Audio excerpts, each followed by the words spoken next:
Oh Padre Celestial, si aún los ángeles velan sus rostros para no contemplarte debido al gran respeto que tú te mereces, cuánto más nosotros, seres pecadores, debemos guardar reverencia ante tu presencia.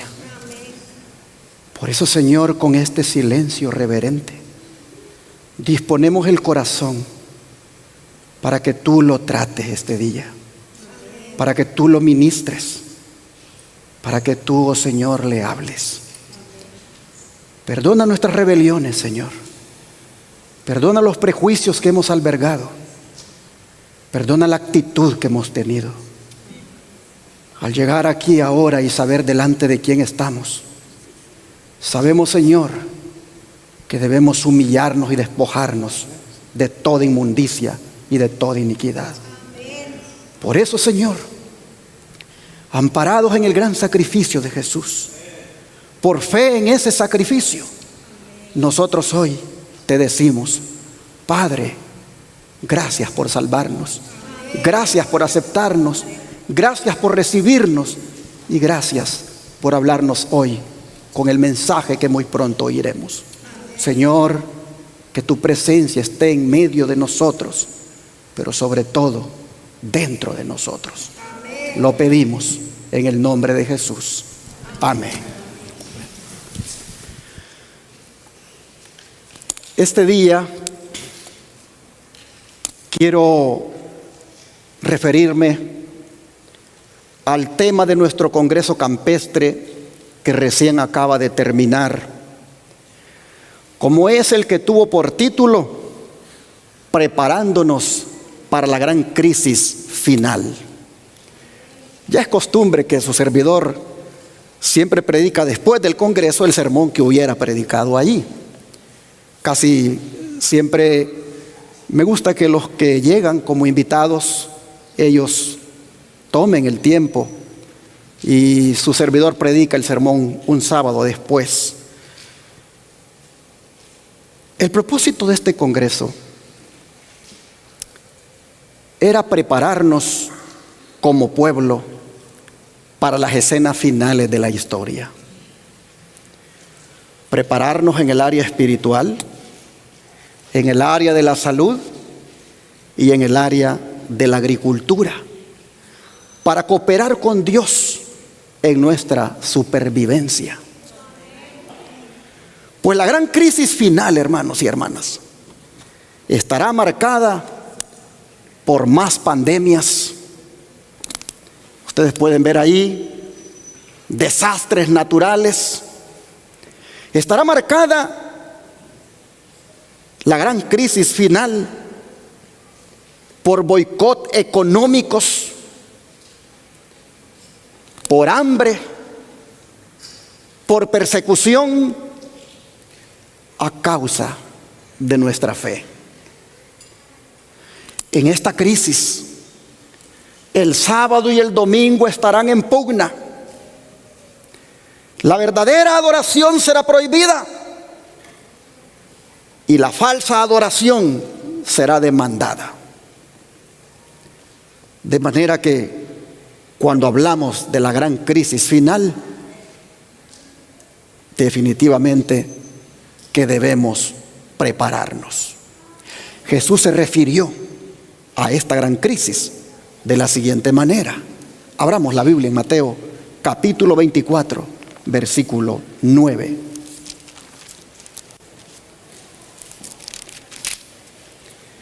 Mateo 24, versículo 9.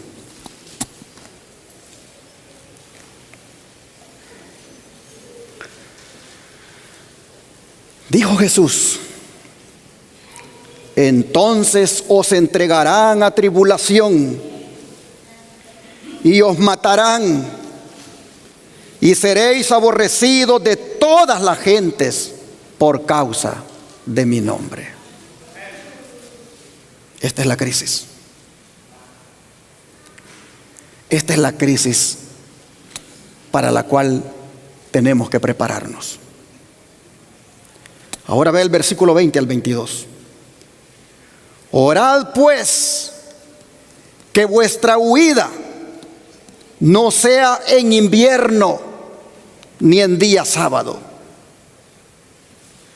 porque habrá entonces gran tribulación, cual no la ha habido desde el principio del mundo hasta ahora, ni la habrá.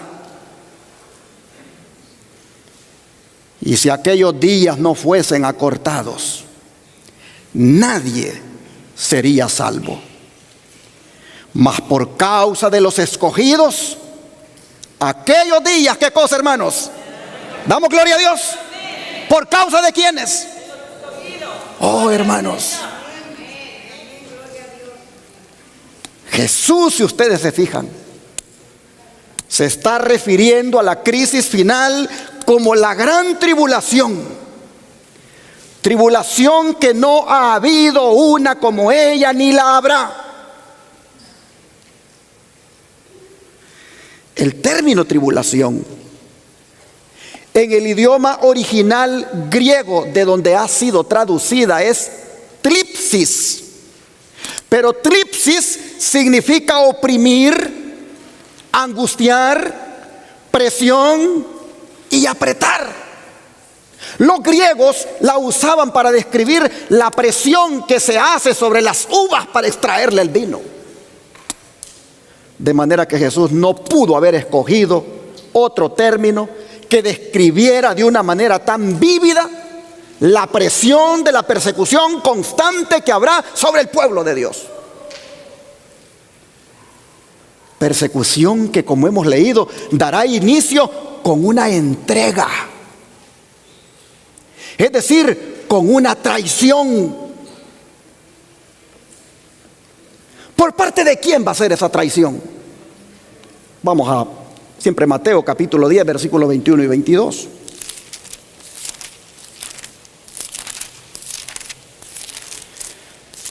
Mateo capítulo 10, verso 21 y 22.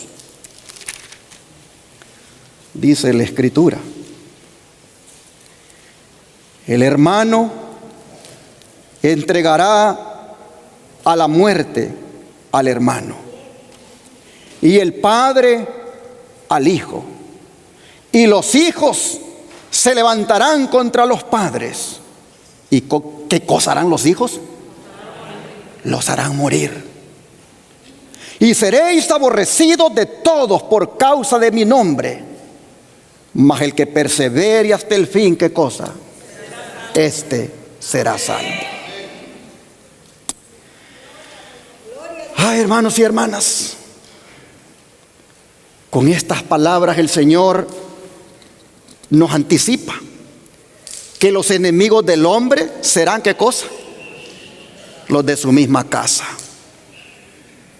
Yo les pregunto, ¿estamos preparados para esta crisis?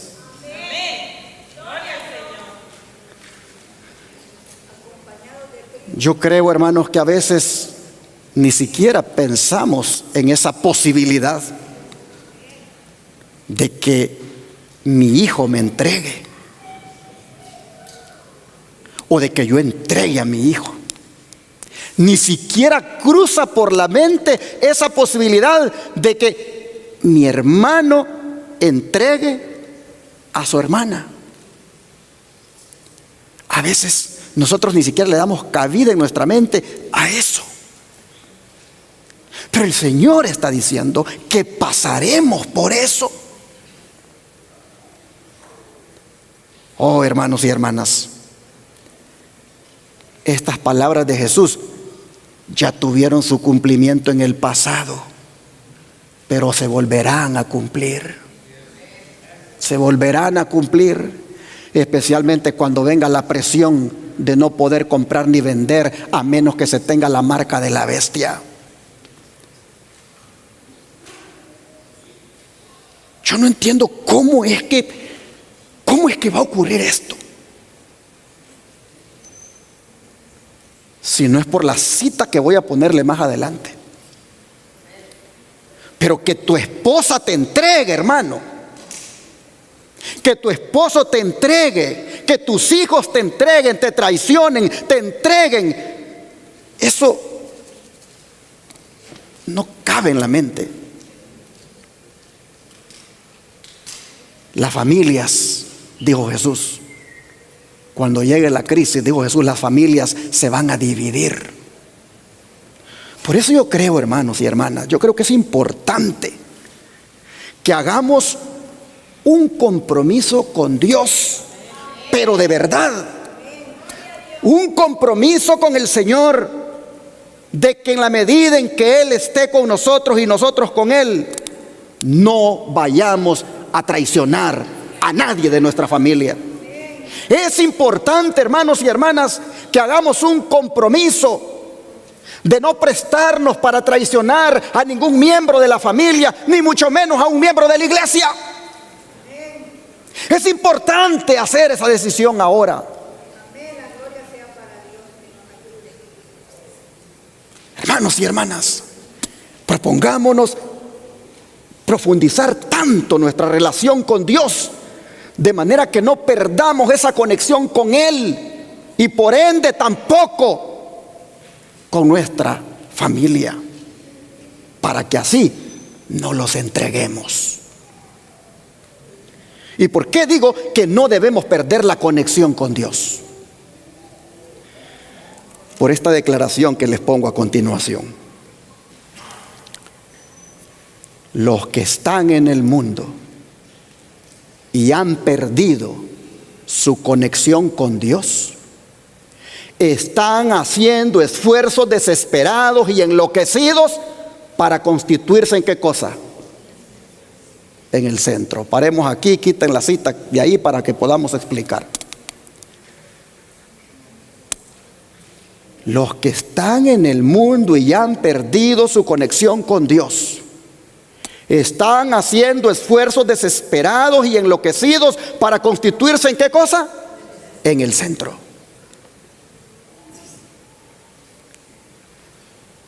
¿Qué cosa es lo que nos constituye en el centro, hermanos?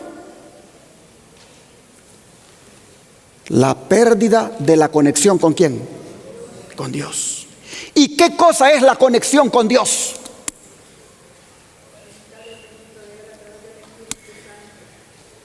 La conexión con Dios, hermanos y hermanas, es aquello que nos mantiene en contacto con Él.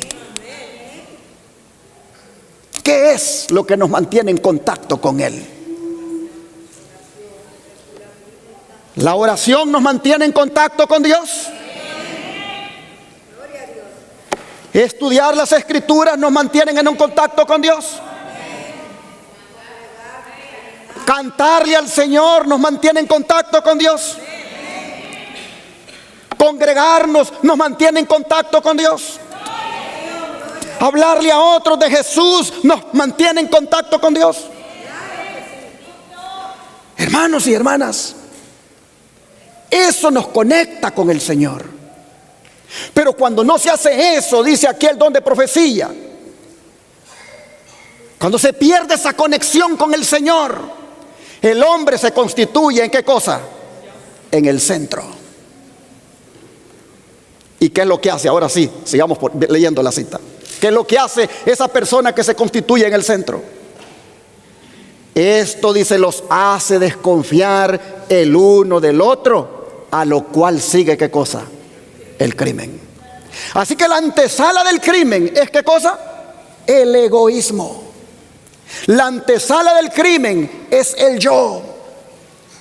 Cuán importante es, hermanos y hermanas, que el yo muera cada día.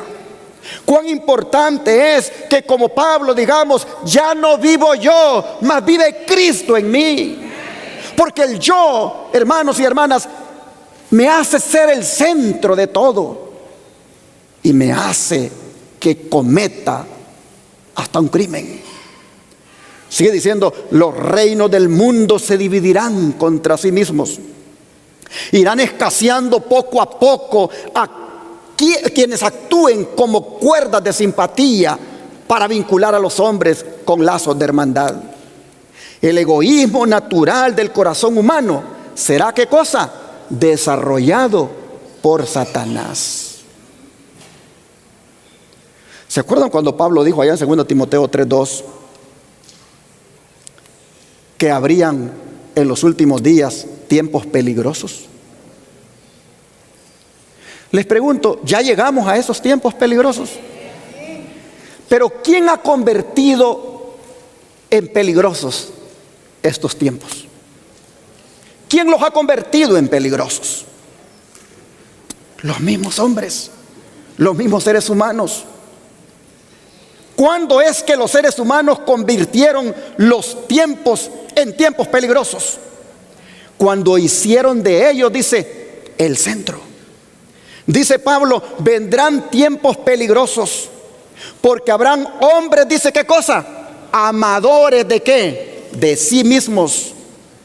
Es decir, los hombres se convertirán en el centro, se volverán egoístas, se amarán a sí mismos, y por lo tanto de ahí les proviene aquello de convertirse en criminales. Mis hermanos, Satanás, por supuesto, está detrás de todo esto. Por eso sigue diciendo la cita que él, o sea, Satanás, usará las voluntades incontroladas y las pasiones violentas que nunca fueron puestas bajo el dominio de la voluntad de Dios. La mano de cada hombre se extenderá contra su semejante. El hermano se levantará contra el hermano, la hermana contra la hermana, los padres contra los hijos y los hijos contra los padres. Todo estará en confusión. Parientes se traicionarán el uno al otro. Habrá maquinaciones secretas para destruir la vida. Se verá por todas partes destrucción, miseria y muerte. Ha llegado el tiempo cuando habrá en el mundo un dolor que ningún bálsamo humano puede curar. Mensajes Selectos, tomo 3, página 478. Así le he revelado a la mensajera del Señor la condición de la humanidad, la condición de los seres humanos y aún de las familias en el tiempo del fin. Pero hermanos y hermanas, ¿ante quiénes entregarán un pariente a otro y cómo manejará Dios esa situación? Vea los versículos 17 al 20 y aquí mismo del capítulo 10. Y guardaos de los hombres, porque os entregarán a los concilios y en sus sinagogas os azotarán. Y aún ante gobernadores y reyes seréis llevados por causa de mí, para testimonio a ellos y a los gentiles. Mas cuando os entreguen, no os preocupéis por cómo o qué hablaréis, porque en aquella hora os será dada porque en aquella hora os será dado lo que habéis de hablar. Porque no sois vosotros los que habláis, sino el Espíritu de vuestro Padre que habla en vosotros. Sí, el Espíritu de vuestro Padre, porque Él está en representación de la deidad. El Espíritu de vuestro Padre, porque Él representa al Padre. El Espíritu de Cristo, porque Él representa a Cristo. El Espíritu Santo, hermanos y hermanas, es el que dará las palabras para hablar. Así que ustedes pueden ver que será ante las autoridades civiles que el verdadero cristiano será entregado por sus parientes para ser arrestado y llevado a prisión. Solo que las autoridades, en este caso, bajo la capa de la legalidad y el orden público, condenarán al cristiano a la muerte. Pero aún con esto, la causa de Dios va a triunfar. La causa de Dios triunfará sobre las maldades de las autoridades, porque éstas habrán de oír el testimonio de Jesucristo. Hermanos y hermanas, tal como sucedió con el apóstol Pablo, aquel día cuando tuvo que comparecer ante el rey Agripa. Vamos a ir para el libro de Hechos para que miremos eso y nos vayamos familiarizando, hermanos, con estas cosas, porque es posible que nos pase lo mismo. Hechos 24, verso 27. Hechos 24, verso 27. Este capítulo cierra diciéndonos: pero al cabo de 2 años recibió Félix por sucesor a Porcio Festo, y queriendo Félix congraciarse con los judíos, dejó preso a Pablo. Así que, hermanos y hermanas, Pablo ha estado preso por 2 años. El juez injusto llamado Félix, el gobernador Félix, el gobernador romano puesto allí en Cesarea, sabiendo que es inocente, todavía lo deja en la cárcel. Ahora que viene un sucesor, ahora que viene Festo. Ahora pregúntate, hermano y hermana, ¿de qué manera pudo haberle afectado la prisión a Pablo durante esos 2 años? ¿De qué manera la prisión pudo haberle impactado en su vida? Sigamos leyendo para que nos vayamos metiendo en el tema y vean cómo esto a Pablo le había impactado. Capítulo 25, ahora versículos 13 al 22. Pasados algunos días, el rey Agripa y Berenice vinieron a Cesarea para saludar a Festo. Y como estuvieron allí muchos días, Festo expuso al rey la causa de Pablo, diciéndole: un hombre ha sido dejado preso por Félix, respecto al cual cuando fui a Jerusalén se me presentaron los principales sacerdotes y los ancianos de los judíos pidiendo condenación contra él. ¿Quiénes pedían condenación contra Pablo? Sus mismos hermanos de la iglesia, sus mismos paisanos judíos, los de su misma fe, los de su misma iglesia, el liderazgo de esa iglesia, habían pedido al gobernador que lo condenara a muerte. Está diciendo aquí Festo. Versículo 16 ahora. A esto respondí que no es costumbre de los romanos entregar a alguno a la muerte antes que el acusado tenga delante a sus acusadores y pueda defenderse de la acusación.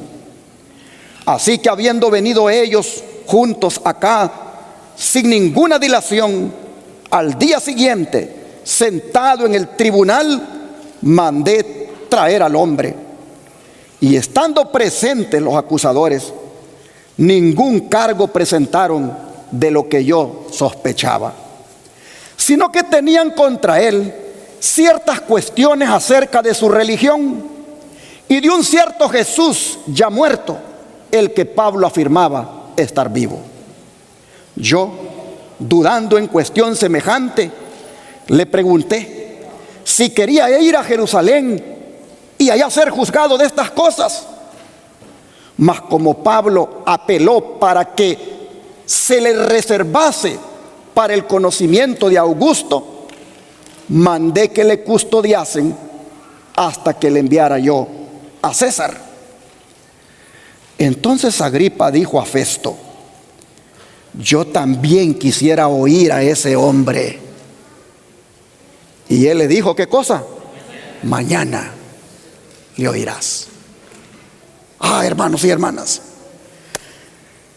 ¿qué haría usted si le comunican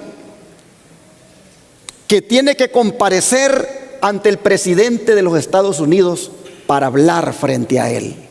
¿Cómo usted se sentiría? Se sentiría nervioso, nerviosa. ¿Cómo usted se sentiría si su vida va a depender de lo que usted diga allí?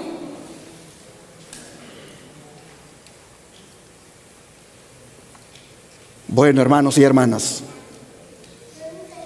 el valiente Pablo va a hablar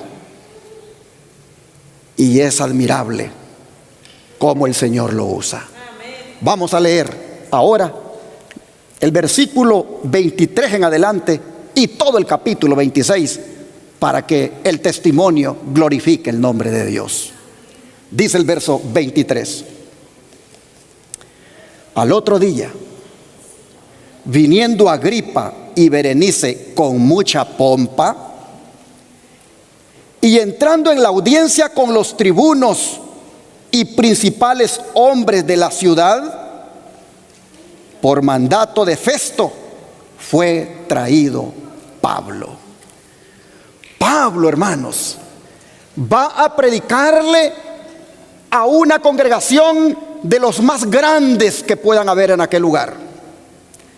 Hay un rey con su mujer, hay un gobernador que representa al imperio, hay tribunos que son autoridades también romanas, y hay hombres principales. Va a predicarle a una congregación de grandes. Va a presentar su defensa de lo que él profesa, de quién es él. Llama la atención que dice que Agripa y Berenice entraron con mucha pompa. Entraron también los tribunos, los hombres principales de la ciudad, y luego va entrando el hombre encadenado, Pablo. Todas las miradas están sobre él. ¿Quiénes son los que van a oír el testimonio? ¿Quiénes son los que han de juzgar su caso?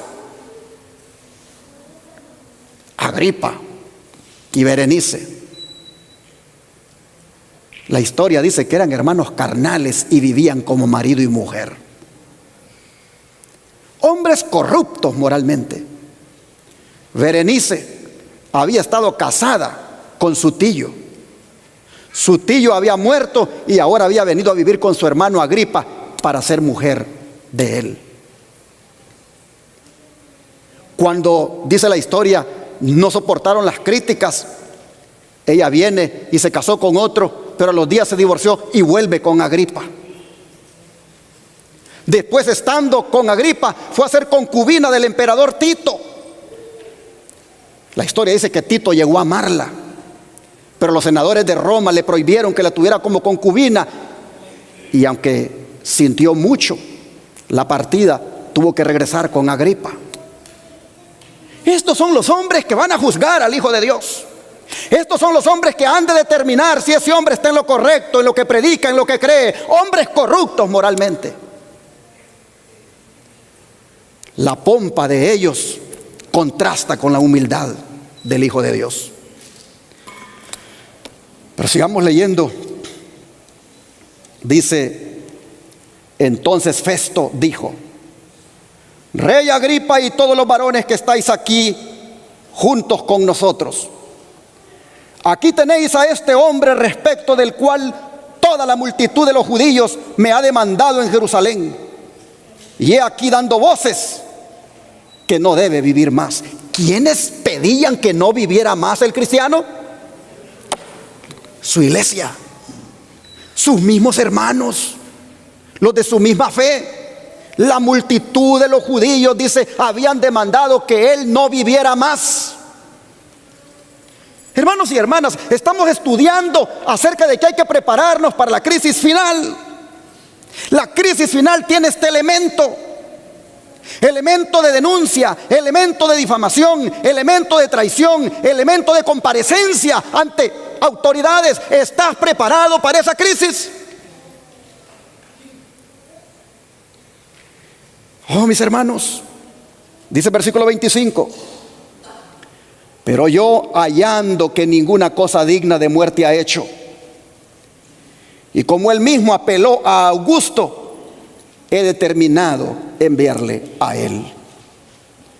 como no tengo cosa cierta que escribir a mi Señor, le he traído ante vosotros y mayormente ante ti, oh rey Agripa, para que después de examinarle tenga yo que escribir. Porque me parece fuera de razón enviar un preso y no informar de los cargos que haya en su contra. Oh, hermanos, pareciera como que Festo tiene un sentido de humanidad, tiene un sentido de respeto a derechos. Es que tiene ante él un hombre que no ha hecho nada malo más que solamente predicar de Jesús. Tiene ante él un hombre que lo único que hace es levantar a Cristo y a este como crucificado. No le ve sentido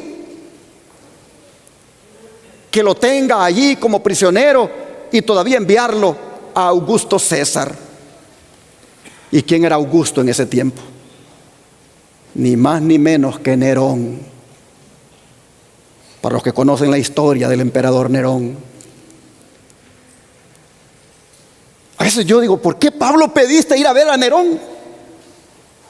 ¿Por qué no permitiste que ahí te juzgaran? Tenías que ver a Nerón. Ah, hermanos, es que era el plan de Dios que le fuera a predicar a Nerón también. Augusto César. Augusto era un nombre que los emperadores romanos les gustaba que les dijeran y ellos se atribuían dicho nombre, porque Augusto significa reverendísimo, excelentísimo, y César era el equivalente al emperador. Así que Nerón era el Augusto César y Pablo había apelado mejor ir allá. Pero el gobernador romano Festo dice: yo tengo que mandarlo con un expediente, yo tengo que mandarlo con un documento, con una carta que diga los cargos, que diga por qué este hombre merece estar preso y morir. Y no encuentro qué decir de él. Lo único que tengo en su contra es asuntos que tienen que ver con su religión, que sus mismos hermanos, sus mismos miembros de su religión me han traído como causa para que el hombre muera. Y entonces capítulo 26 dice: entonces Agripa le dijo a Pablo: ¿se te permite hablar por ti mismo? Pablo entonces, extendiendo la mano, comenzó así su defensa: me tengo por dichoso, oh rey Agripa, de que haya de defenderme hoy delante de ti de todas las cosas de que soy acusado por los judíos, mayormente porque tú conoces todas las costumbres y cuestiones que hay entre los judíos, por lo cual te ruego que me oigas con paciencia. ¿Por qué Pablo le dijo estas palabras así a Agripa? Porque resulta que Agripa era judío, pero con corazón romano. Él era un rey allí, pero un rey vasallo de Roma, un rey títere. Él representaba a los intereses de Roma, aun cuando era judío. Y como judío que era, y como el rey, tenía a su cargo la supervisión del tesoro del templo, y tenía a su cargo el poner o quitar al sumo sacerdote. Así que en alguna forma conocía bien de la religión judía. Por eso Pablo dice: me siento dichoso de defender mi causa delante de ti, porque tú conoces bien lo que nosotros creemos. Tú sabes cómo los judíos manejamos nuestra religión. Así que me siento dichoso de comparecer ante ti, porque tú sabes eso. Y entonces le dice: te ruego que me escuches entonces con paciencia. Y comienza Pablo y le dice: mi vida, pues, le dice, desde mi juventud, la cual desde el principio pasé en mi nación, en Jerusalén, la conocen todos los judíos, los cuales también saben que yo desde el principio, si quieren testificarlo, conforme a la más rigurosa secta de nuestra religión, viví fariseo. Y ahora, por la esperanza de la promesa que hizo Dios a nuestros padres, soy llamado a juicio. Promesa cuyo cumplimiento esperan que han de alcanzar nuestras 12 tribus, sirviendo constantemente a Dios de día y de noche. Por esta esperanza, oh rey Agripa, soy acusado por los judíos. ¿Qué le dice? ¿Se juzga entre vosotros cosa increíble que Dios resucite a los muertos? Oh, mis hermanos, Pablo hablaba de un Cristo crucificado, pero también de un Cristo resucitado. De un Cristo que había muerto, pero que ahora vive y permanece para siempre. Los fariseos, los saduceos, les molestaba saber eso. No querían escuchar que Cristo estuviera vivo. Pablo les dice: ustedes como autoridades se van a dignar a juzgar estos asuntos, que tú bien sabes que entre nosotros creemos en la resurrección. Yo predico de un Cristo que está vivo. Oh, hermanos. Entonces dice Pablo, continúa hablando: yo, le dice, ciertamente había creído mi deber hacer muchas cosas contra el nombre de Jesús de Nazaret, lo cual también hice en Jerusalén. Yo encerré en cárceles a muchos de los santos, habiendo recibido poderes de los principales sacerdotes. Y cuando los mataron, yo di mi voto. Es decir, yo di, dice Pablo, mi consentimiento, como rabino, como fariseo que era. Y muchas veces, dice el verso 11, castigándolos en todas las sinagogas, los forcé a blasfemar. Y enfurecido sobremanera contra ellos, los perseguí hasta en las ciudades extranjeras. Ocupado en esto iba yo, dice, a Damasco, con poderes y en comisión de los principales sacerdotes. Cuando a mediodía, oh rey, le dice. Yo creo que este estaba con la boca abierta, Agripa, escuchando esto. Cuando a mediodía, oh rey, le dice, yendo por el camino, vi una luz del cielo que sobrepasaba el resplandor del sol, la cual me rodeó a mí y a los que iban conmigo. Y habiendo caído todos nosotros en tierra, oí una voz que me hablaba y decía en lengua hebrea: Saulo, Saulo, ¿por qué me persigues? Dura cosa te es dar coces contra el aguijón. Yo entonces dije: ¿quién eres, Señor? Y el Señor dijo: yo soy Jesús a quien tú persigues. Pero levántate y ponte sobre tus pies, porque para esto he aparecido a ti, para ponerte por ministro y testigo de las cosas que has visto y de aquellas en que me apareceré a ti, librándote de tu pueblo y de los gentiles a quienes ahora te envío, para que abras sus ojos, para que se conviertan de las tinieblas a la luz y de la potestad de Satanás a Dios, para que reciban por la fe que es en mí perdón de pecados y herencia entre los santificados. Este era el mensaje. Esta era la comisión, dice Pablo, que el Señor me encomendó ese día que se me apareció. Agripa está escuchando que allí tiene un hombre frente a él, que es un hombre con propósito. Agripa y todos los demás están oyendo que es Jesús el que le ha encomendado a este hombre que predique lo que predica. Y luego dice el verso 19: por lo cual, oh rey Agripa, no fui rebelde a la visión celestial, sino que anuncié primeramente a los que están en Damasco y Jerusalén y por toda la tierra de Judea, y a los gentiles que se arrepintieran y se convirtieran a Dios, haciendo obras dignas de arrepentimiento. Por causa de esto, los judíos, prendiéndome en el templo, intentaron matarme, pero habiendo obtenido auxilio de Dios, persevero hasta el día de hoy, dando testimonio a pequeños y a grandes, no diciendo nada fuera de las cosas que los profetas y Moisés dijeron que había de suceder, que el Cristo había de padecer y ser el primero de la resurrección de los muertos, para anunciar luz al pueblo y a los gentiles. Wow, qué poderoso testimonio, hermanos.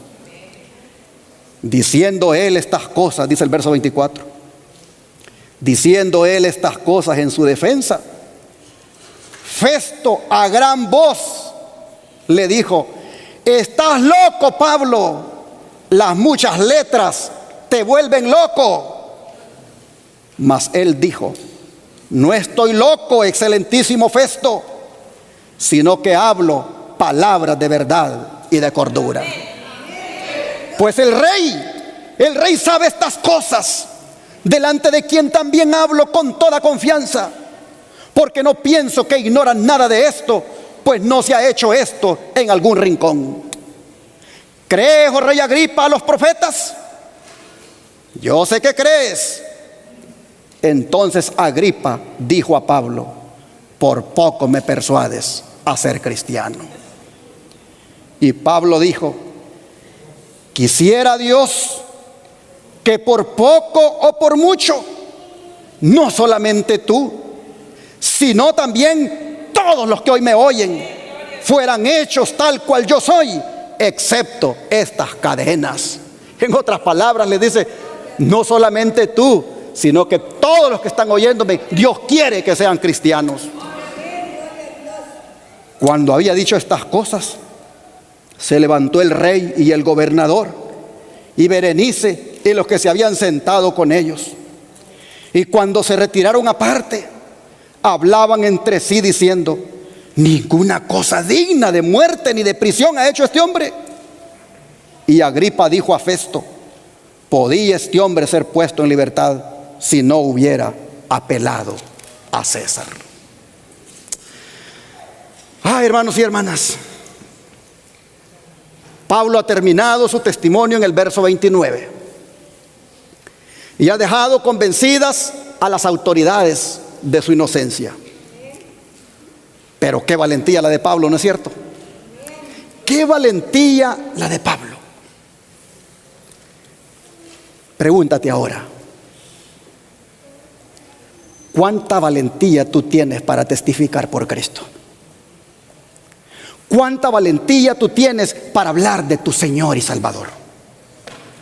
¿Cuánta valentía tú tienes para hablar del Jesús que te salvó con tus compañeros de trabajo? ¿Cuánta valentía tú tienes para hablar de Cristo con tus vecinos? ¿Cuánta valentía tú tienes para hablar de Jesús a tu maestro de escuela, a tus compañeros de escuela? ¿Cuánta valentía tú tienes, hermano, hermana, para impactar a las personas con el testimonio de lo que Jesús ha hecho y está haciendo en tu vida?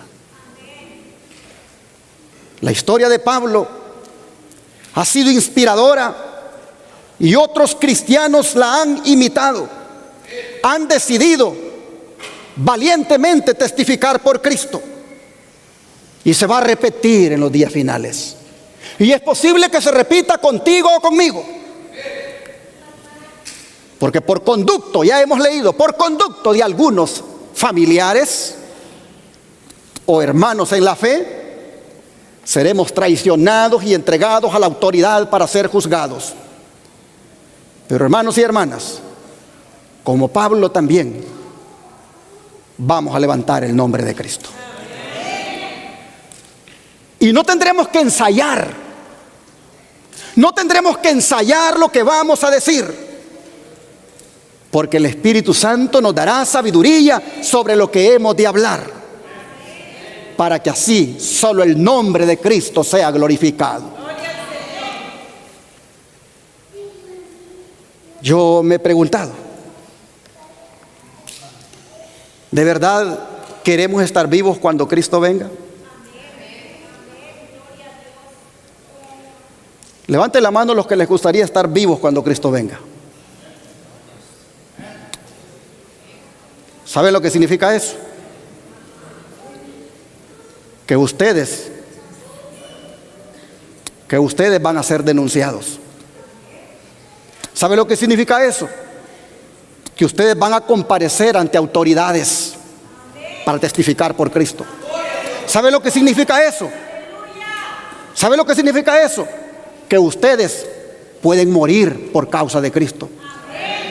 ¿Saben lo que significa desear estar vivo cuando Cristo venga?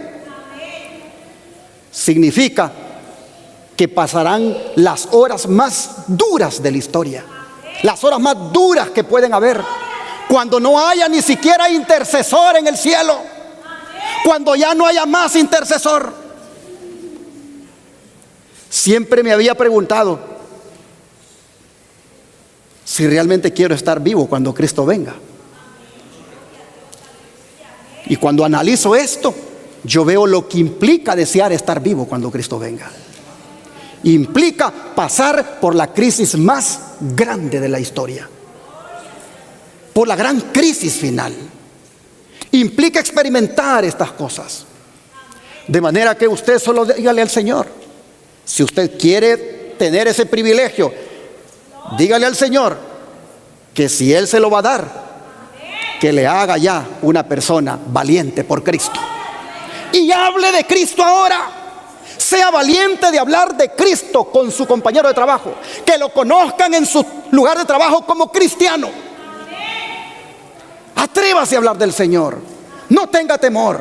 Hable por Cristo. Pero si es cobarde ahora que no tiene una persecución sobre usted, si es cobarde ahora que no le habla a nadie del Señor, no puede usted esperar a representar dignamente al Señor en aquel día.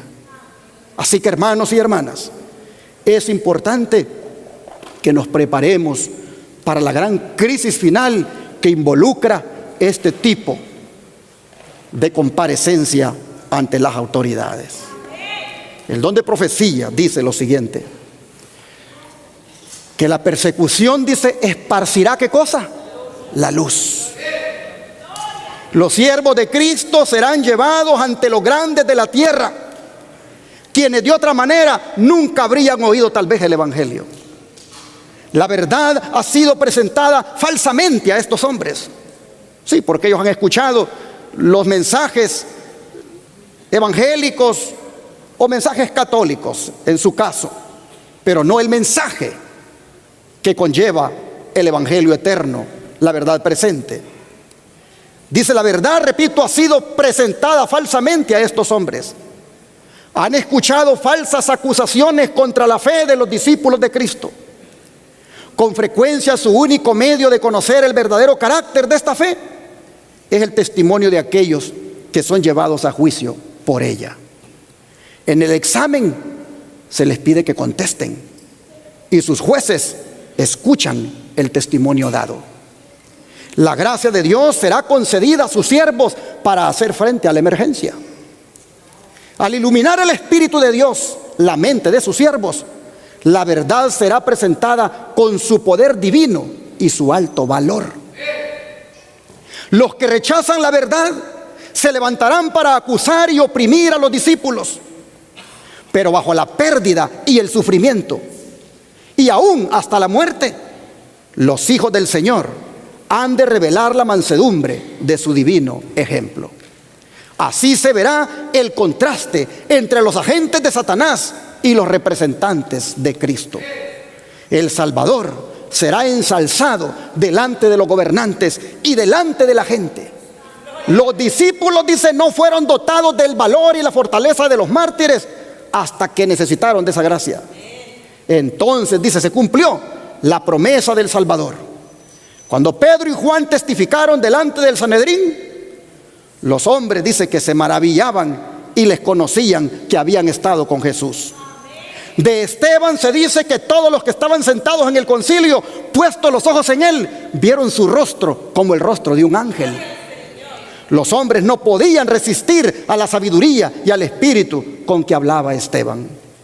Y Pablo, escribiendo acerca de su propio juicio ante el tribunal de los Césares, dice: en mi primera defensa nadie estuvo conmigo, antes todos me abandonaron, mas el Señor estuvo conmigo y me esforzó para que por medio de mí la predicación fuera cumplidamente hecha y para que oyeran todos los gentiles, y así yo fui librado de la boca del león.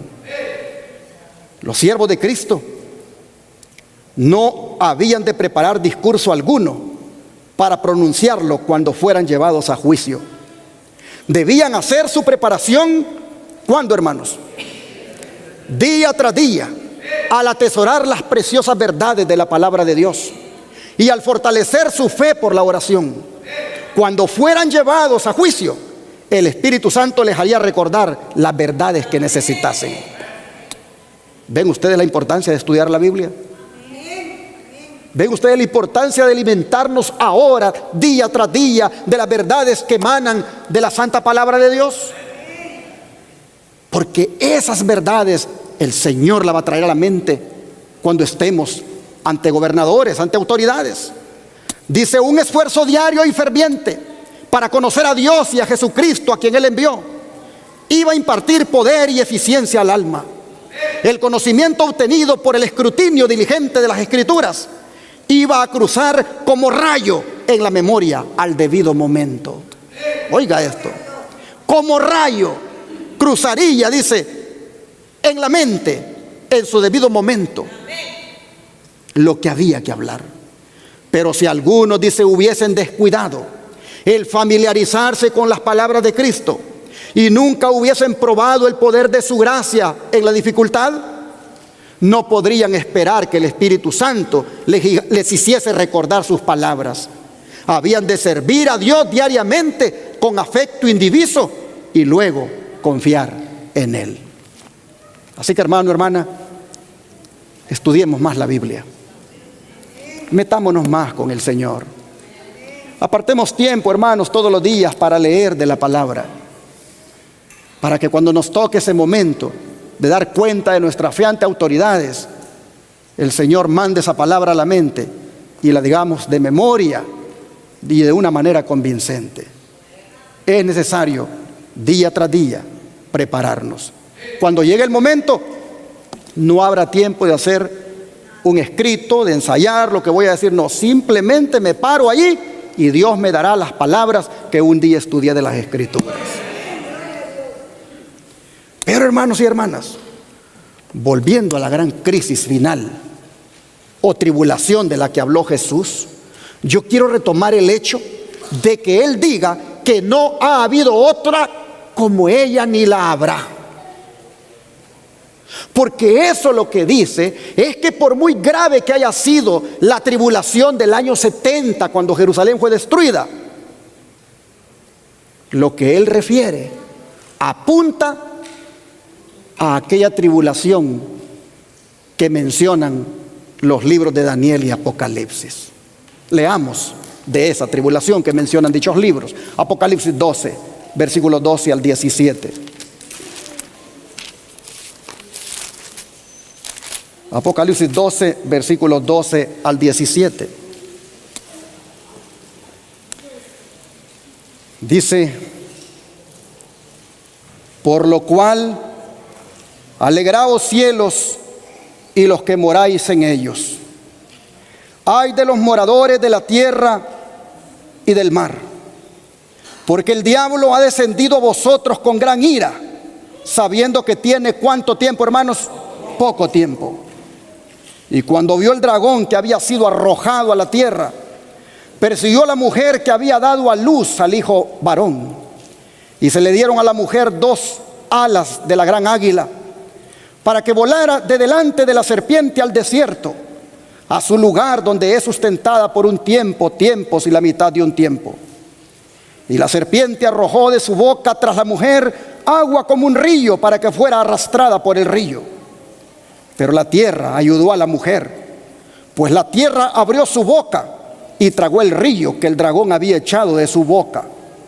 Entonces el dragón se llenó de ira contra la mujer y se fue a hacer guerra contra el resto de la descendencia de ella, los que guardan los mandamientos de Dios y tienen el testimonio de Jesucristo.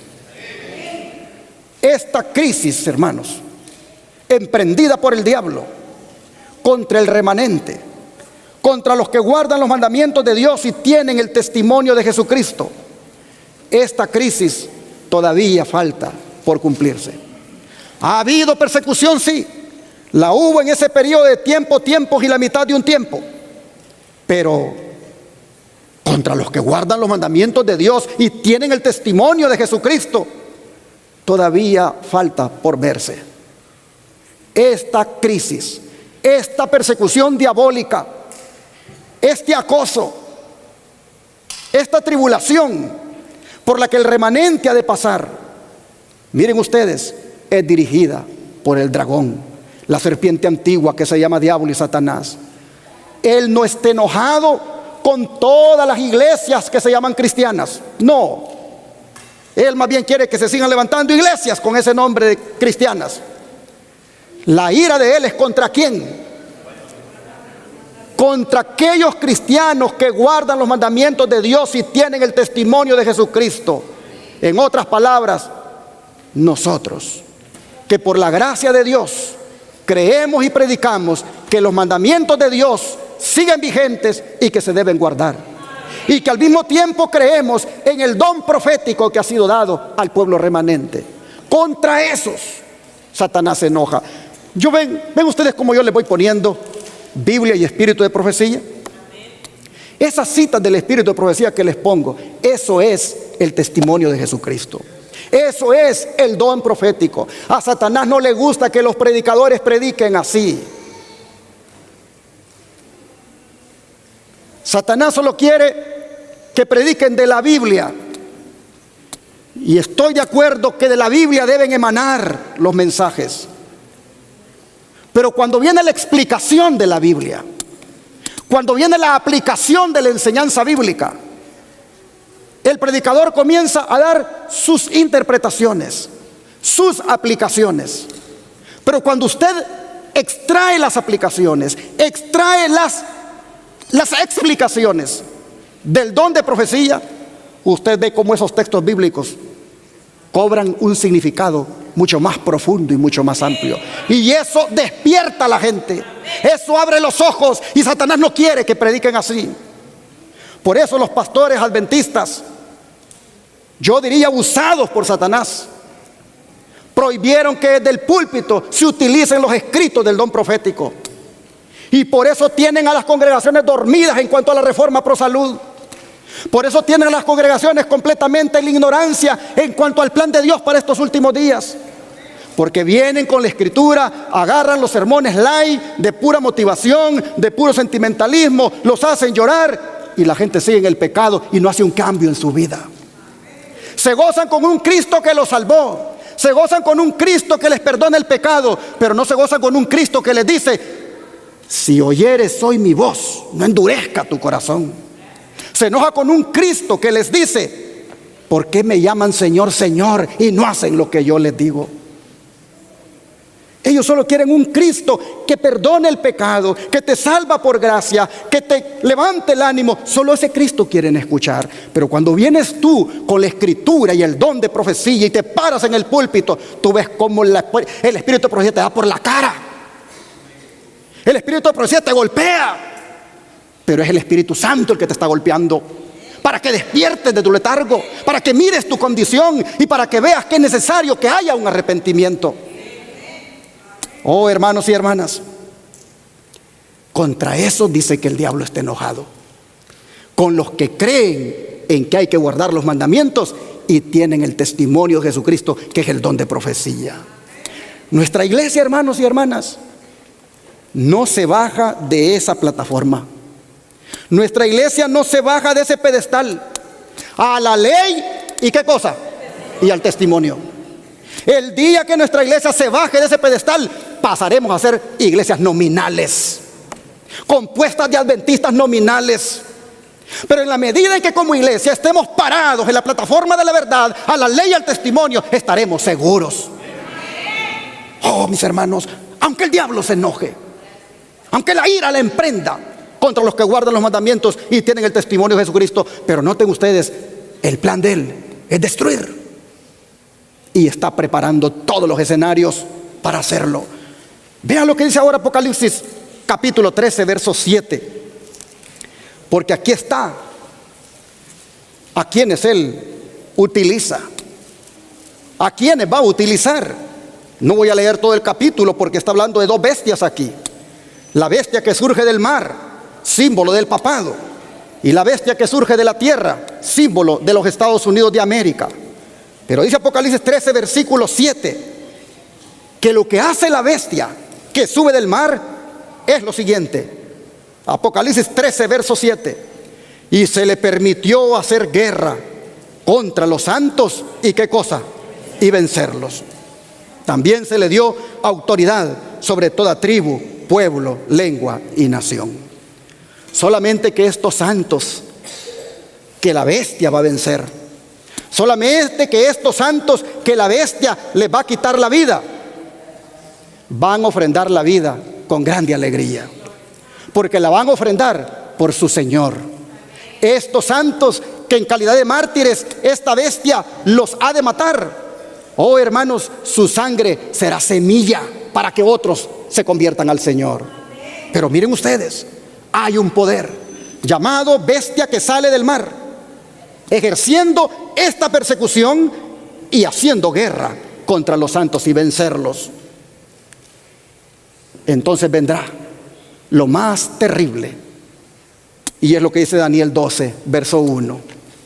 Daniel 12, verso 1.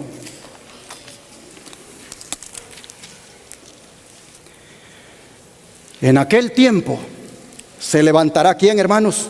Miguel, el gran príncipe que está de parte de los hijos de tu pueblo. Y será tiempo de angustia, cual nunca fue desde que hubo gente hasta entonces. Pero en aquel tiempo, ¿qué cosa? Será librado tu pueblo, todos los que se hallen escritos en el libro. Amén. Habrá un tiempo de angustia, cual no ha habido nunca, dijo Jesús, y Daniel también lo dice. Pero de ese tiempo de angustia, dice, el pueblo de Dios será libertado, especialmente los que se hallen escritos en el libro. Este gran tiempo de angustia, hermanos y hermanas, mencionado aquí, ¿saben cuándo va a ser? Cuando Cristo deje de interceder en el cielo, cuando el Espíritu de Dios se retire de los hombres. Entonces dará inicio a este gran tiempo de angustia. Entonces todos los habitantes de este mundo y aún los miembros de la iglesia remanente seremos angustiados como nunca, porque los poderes de las tinieblas que han sido retenidos hasta ahora descenderán sobre este mundo con una furia indescriptible. Habrá una escena de lucha tal que ninguna pluma podrá describirla, dice el libro El conflicto de los siglos. Se los pongo acá. Cuando termine, dice el mensaje del tercer ángel, la misericordia divina no intercederá más por los habitantes culpables de la tierra. El pueblo de Dios habrá cumplido su obra, habrá recibido la lluvia tardía, el refrigerio de la presencia del Señor, y estará preparado para la hora de prueba que le espera. Los ángeles se apuran, van y vienen de acá para allá en el cielo. Un ángel que regresa de la tierra anuncia que su obra está terminada.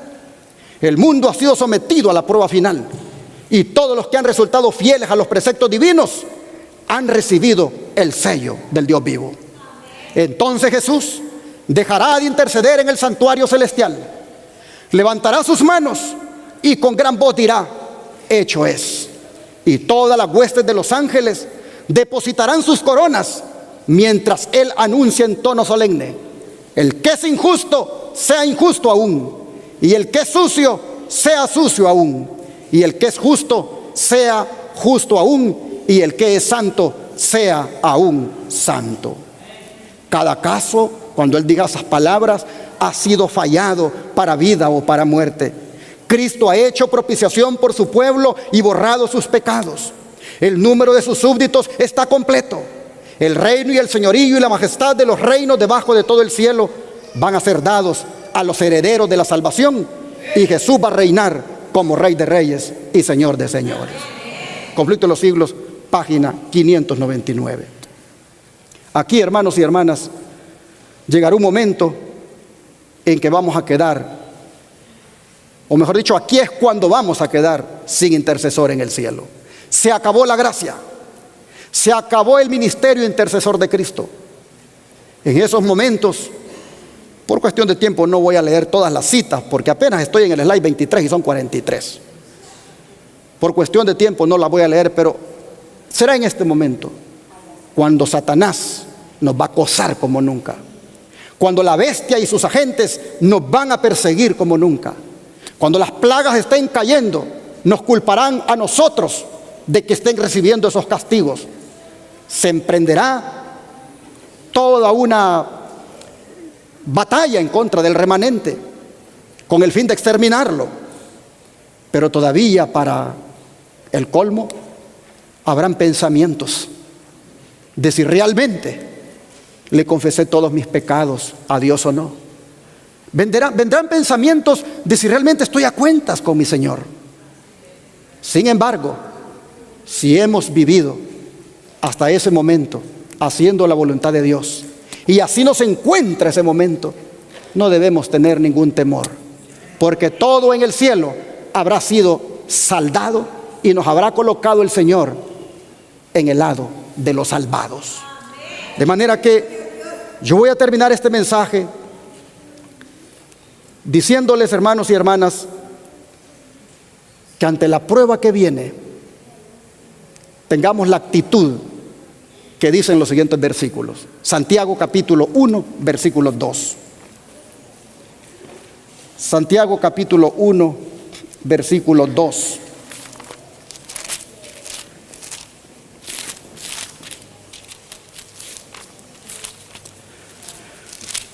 Vamos a leer 4 citas bíblicas en relación con este mensaje. Santiago capítulo 1, verso 2. Dice así el apóstol: hermanos míos, tened por sumo gozo cuando os halléis en diversas pruebas, sabiendo que la prueba de vuestra fe produce ¿qué cosa? Paciencia. Mas tenga la paciencia su obra completa, para que seáis perfectos y cabales, sin que os falte cosa alguna. A ver, hermanos y hermanas, ¿con qué actitud debemos enfrentar la prueba que vendrá? Con gozo. ¿Ustedes creen que Pablo testificó aquel día con las piernas que le temblaban? No, Pablo dijo, me siento dichoso, dijo. Me siento dichoso de poder comparecer. Y cuando aquel dijo, por poco me persuades, yo quisiera, dijo, que no solo tú, sino todos estos que están aquí oyendo. Hermanos y hermanas, tened por sumo gozo cuando os halléis en diversas pruebas. No le tengas miedo a la crisis. Tened por sumo gozo, porque esa será la oportunidad de mostrar de qué material tú estás hecho. Si de hojarasca o de oro. Oh, hermanos, ojalá que entonces todos mostremos que somos un metal precioso.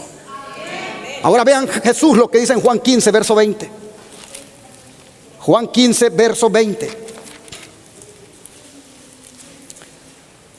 Acordaos de la palabra que yo os he dicho. El siervo no es mayor que su Señor.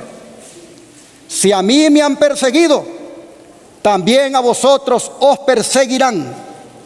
Si han guardado mi palabra, también guardarán la vuestra. ¿Podemos esperar, hermanos, algo distinto a lo que Jesús sufrió? Si Él fue perseguido, dice, ustedes también serán perseguidos.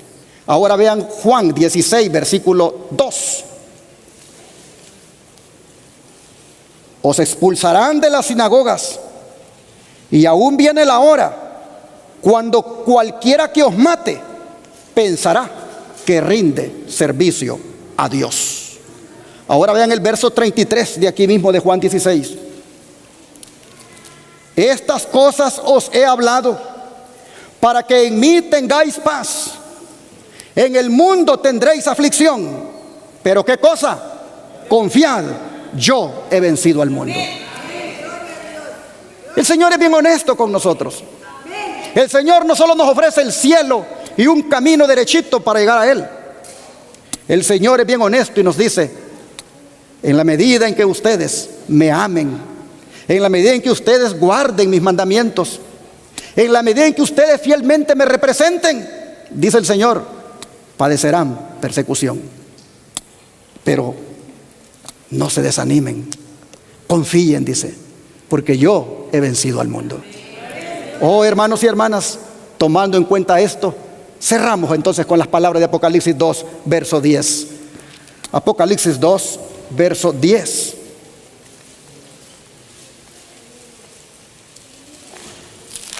Jesús cierra este mensaje con las siguientes palabras.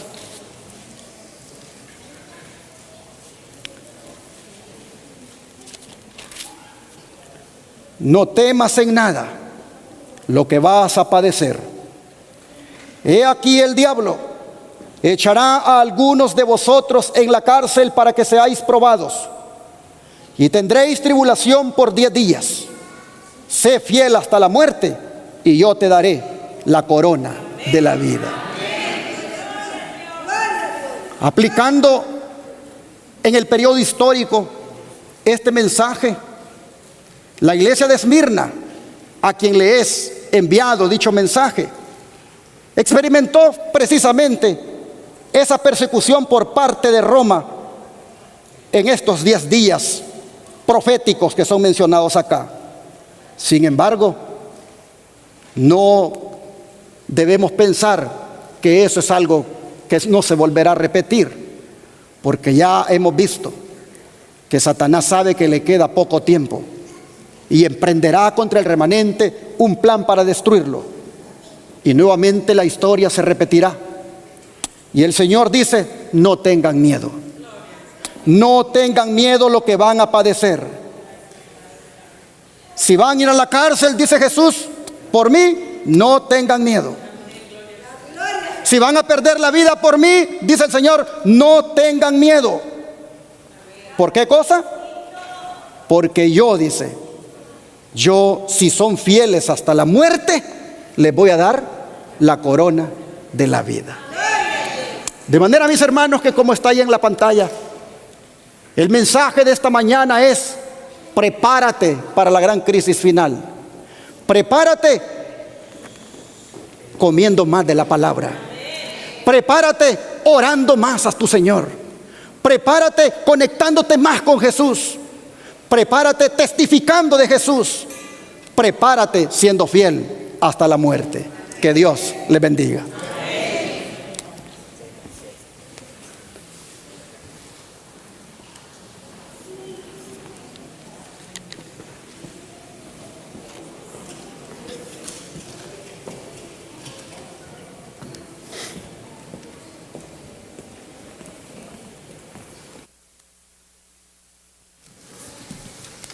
Puestos en pie, cantaremos el himno 444.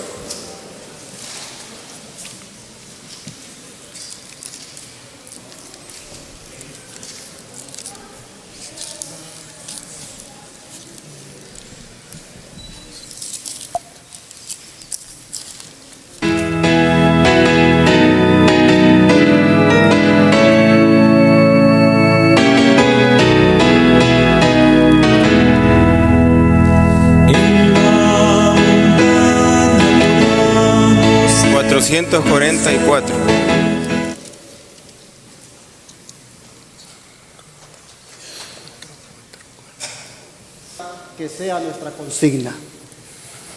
Nuestra consigna debe ser ir a cualquier parte con Jesús, a donde sea. Así como venimos con Él a la iglesia ahora en tiempos de libertad, que igual en los tiempos difíciles, ahí vayamos con Jesús. Si hemos de ir al calabozo, si hemos de ir a la mazmorra o cárcel, ya para decirlo en términos modernos, o si hemos incluso de ir a la muerte, el himno dice: ve a cualquier parte con Jesús. De manera que esta mañana vamos a encomendarnos a Jesús y a pedirle que nosotros siempre vayamos con Él y que Él siempre vaya con nosotros. Vamos a arrodillarnos para orar.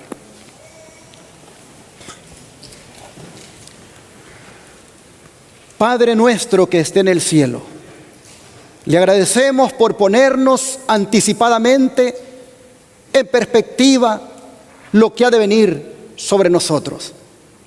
Sin duda no lo hace para que tengamos miedo. Sin duda no lo hace para que nos acobardemos, sino para decirnos cómo debemos comportarnos en ese momento. Y claramente, Señor, nos lo ha dicho. Debemos comportarnos siendo guiados por el Espíritu Santo. Debemos comportarnos con la valentía de Pablo. Debemos comportarnos con la certeza de que tú estarás con nosotros. De manera que hoy, Señor, te rogamos que nos ayudes para estrechar más nuestra amistad contigo, que busquemos la conexión contigo diariamente, que realmente, Señor, busquemos de ti a través de la oración y del estudio de la palabra esa conexión, para así no ser egoístas y no solamente pensar en nosotros, sino pensar en aquellos que necesitan oír este mensaje, pensar en aquellos que necesitan ser salvos. Y así, Señor, con ese grande amor, sigamos adelante predicando tu evangelio. Ayúdanos, Señor, como iglesia, a ser una iglesia fiel, a ser una iglesia remanente, a ser una iglesia que se destaca porque cree a la ley y al testimonio. Ayúdanos, Señor, a ser una iglesia que estrecha filas contigo, que no claudica entre la verdad y el error, sino que mantiene en alto la verdad.